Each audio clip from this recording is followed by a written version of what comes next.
राधे राधे। आशा करती हूँ कि आप सभी लोग खुश होंगे, स्वस्थ होंगे, मस्त होंगे। जैसा कि हम सभी लोग जानते हैं कि गुप्त नवरात्र आने वाला है। गुप्त नवरात्र बड़ा ही सिद्धि का समय माना जाता है। जो प्रगट नवरात्र होता है इसे तो गृहस्थ जन करते हैं, गुप्त नवरात्र को भी गृहस्थ जन करते हैं, किंतु जो गुप्त नवरात्र होता है इसको साधक लोग करते हैं, साधना के लिए, अपनी तपस्या के लिए। और बहुत सारे लोग जो गृहस्थ होते हैं अपने घर में किसी भी गुरु को बुला करके साधना करवा सकते हैं। यह अत्यंत शुभ समय होता है, बहुत ही शुभ समय होता है। जो कोई भी साधक या गृहस्थ जन अपने घर में गुप्त रूप से किसी भी कार्य हेतु कोई भी अनुष्ठान करवा सकता है। परिवार से लेकर के अष्टमी और नवमी तिथि पर फिर पारणा की जाती है। गुप्त नवरात्र पूरे 9 दिन का होता है। अनुष्ठान करने का यह तरीका होता है कि यदि कोई जानकार गुरु मिल जाए तो बहुत अच्छी बात है।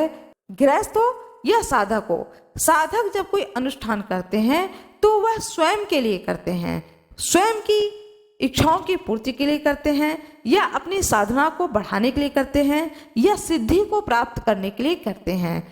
साधक लोग जो भी करते हैं सिद्धि की प्राप्ति के लिए या किसी भी प्रकार की साधना करते हैं तो वो अपने गुरु के देखभाल में करते हैं, जिससे कि जिस भी अनुष्ठान को कर रहे हैं वह अनुष्ठान पूरा हो और उनका अभीष्ट जो है, जो इच्छा है, उसकी पूर्ति हो। लेकिन गृहस्थ जन 2 तरीके से पूजा करते हैं। एक तो वो लोग होते हैं जो कि सामान्य तरीके से पूजा करते हैं, जैसे कि प्रगट नवरात्र में की जाती है। परिवार वाले दिन से लेकर के नवमी तिथि तक परिवार वाले दिन कलश स्थापना की जाती है शुभ मुहूर्त में। उसके बाद में दुर्गा सप्तशती की पाठ की जाती है पूरे 9 दिन तक, और नवमी वाले दिन हवन किया जाता है, कन्या को खिलाया जाता है। इस तरह से एक सामान्य तरीके से नवरात्र व्रत की जाती है।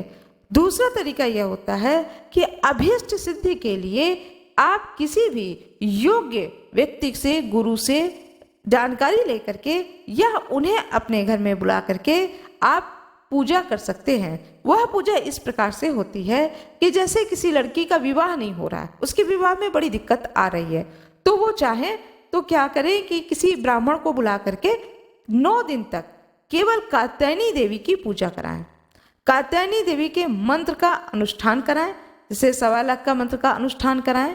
और जो ब्राह्मण आएंगे वो जानते हैं तरीका, तो पूरे 9 दिन का पूजा कराएं।